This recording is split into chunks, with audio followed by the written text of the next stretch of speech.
Many people contacting me that they can't able to solve challenges alone. They are just looking into the walkthroughs always. So the reason behind that is the lack of practice. So you are not practicing well. At the time of advent of cyber or try hack me challenges, everyone is there to practice. Everyone is there to try rooms and things like that. But at the end of that, nobody is going to try. Yeah, only a very few people are going to try and practice from try hack me or any other platforms. So the issue that most beginners facing is they can't able to solve the challenges or they can't able to find the vulnerabilities in it is because of the lack of practice in it.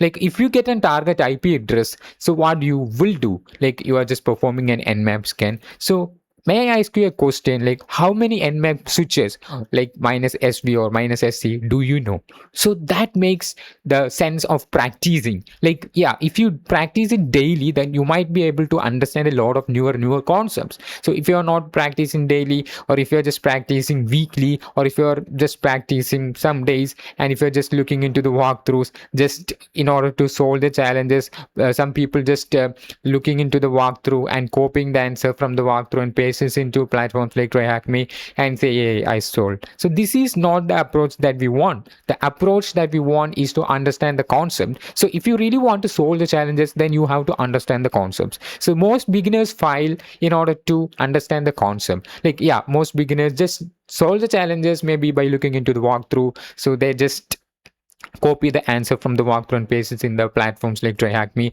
and just solving the challenges. So many beginners are doing this. So I don't want that.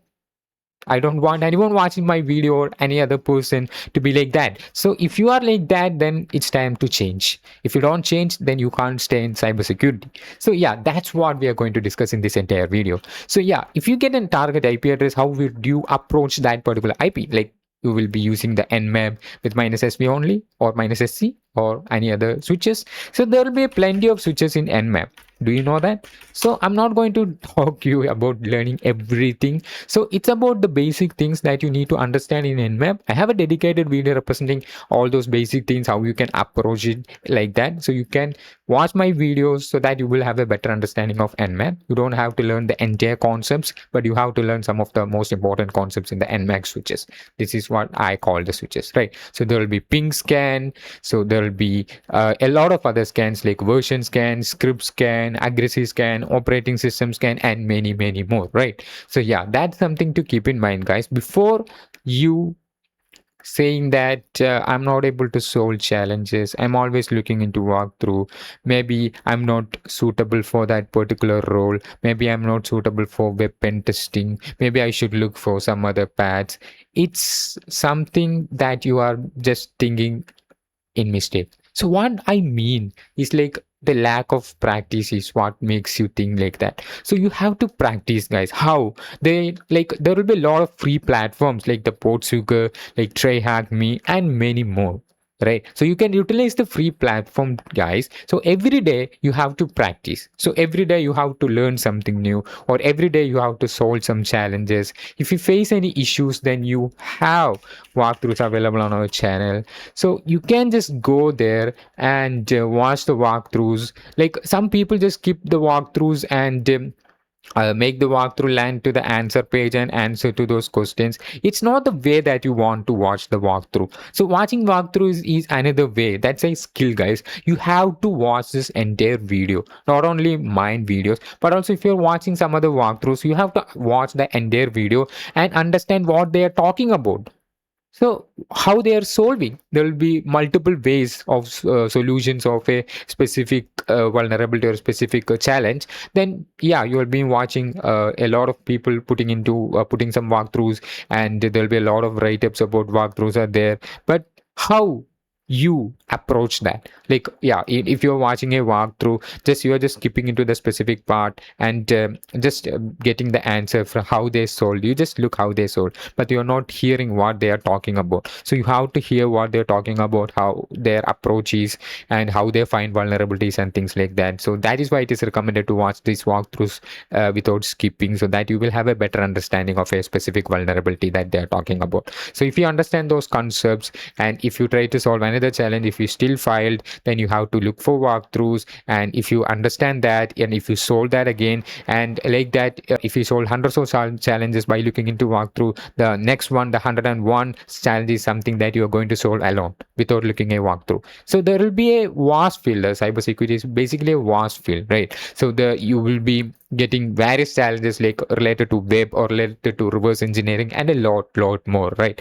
So like if you learn about web, then stay with web sometimes, like in many months stay with web. So yeah, so if you learn about SQL injection, for example, if you learn about some of the vulnerabilities of SQL injection and you are able to bypass an SQL injection vulnerability in a Portsugar lab, so yeah, if you were able to bypass that based on a walkthrough, then the next approach that you need to do is without a walkthrough, right? If there will be multiple labs available in Portsugar about SQL injection, right? If you solve 1, 2 and 3, then the fourth one is something that you should try by yourself alone. Like if you get a vulnerability in I'm just skipping that. If you get a vulnerability, like if you have an IP address, the first step most people do is to perform an nmap scan, right? So there will be multiple tools, right? So yeah, you for perform an nmap scan, you get some ports open and you're just checking for vulnerabilities. Most people skip the version vulnerabilities. Yeah, you can just search for version vulnerabilities, and you also need to check for nmaps vulnerable script, like minus minus script one command, which I discussed before.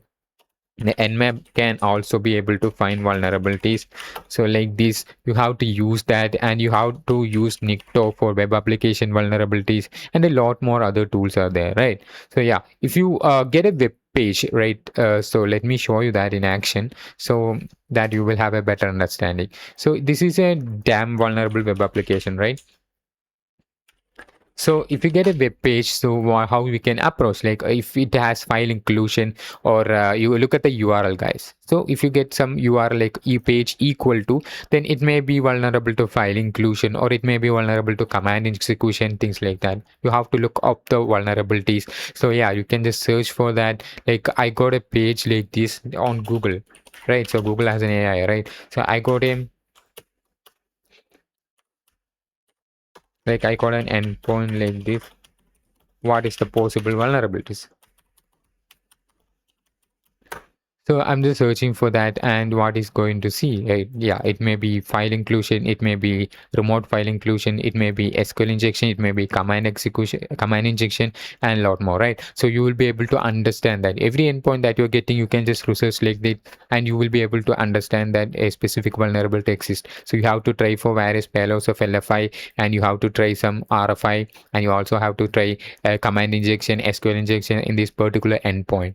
Right, so this is how you can find, this is how you can check for various vulnerabilities in that specific page. Right, so yeah, we have a payload here to check for the excesses, and let's check, and it's file not found. Like that, you have to do some manual enumerations also in order to get answers, guys.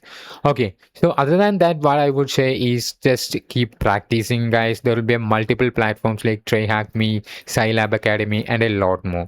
So if you get a web page, guys, the first thing that people have to inspect is to view the page source, right? So they view the page source, they do directory enumeration, but most people skip the inspect option. This is a great tool, guys, the browser developer tools. You have to know about browser developer tools also.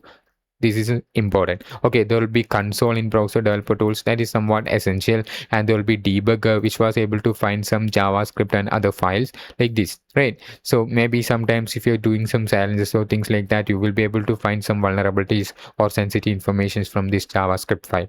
And other than that, we also have a network. Once you refresh a page, you will be able to see what's happening, right? So yeah, this page is moving to this particular endpoint. There will be CSS loading, there will be JavaScript loading, there will be PNG loading, there will be favicon or icon loading, things like that can be identified using the network tab. And there also be a storage option which has the cookie values. We can change the cookie values and change some of these, like if now it's the security level is high, like right? So let me change to low and refresh, and it's changed to low, right? So that's pretty cool, right? So that's about cookie, right? So So yeah, you have to know about cookies also, guys.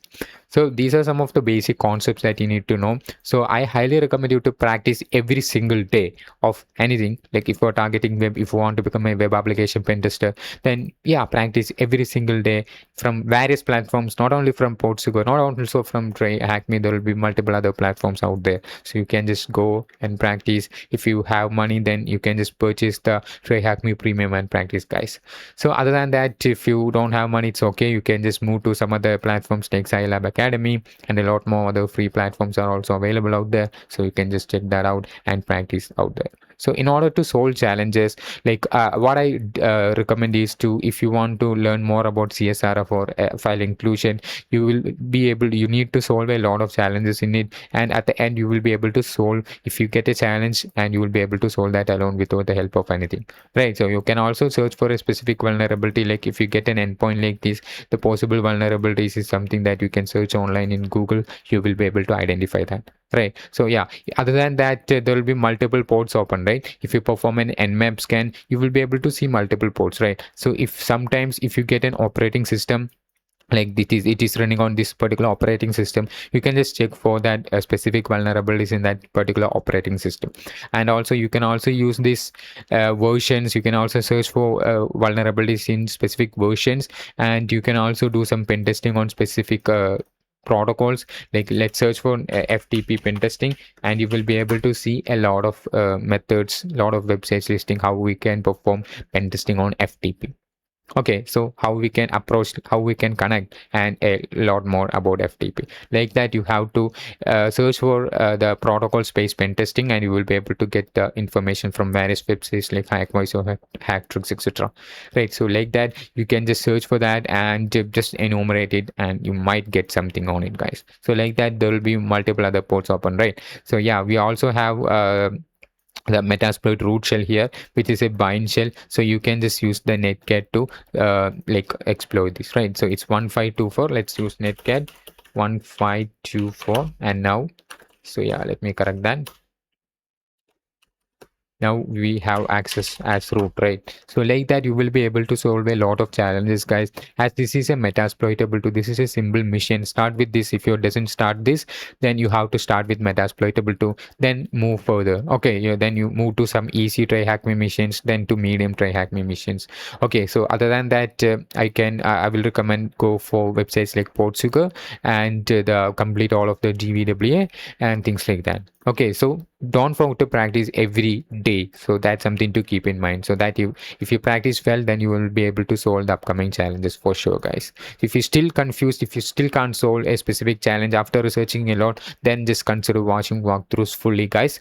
Don't just watch that specific part only. Just watch the entire part of that particular specific section. Okay, not just how they are solving, not just seeing how they are solving, but also just see, like just hear how they are talking about, like how they are solving, just hear from them. Okay, so that's something to keep in mind. There are some people who can't solve even after looking at the walkthroughs, who can't understand even after looking at the walkthroughs. For those people, you can just contact me. I will provide one-to-one mentorship if you're interested.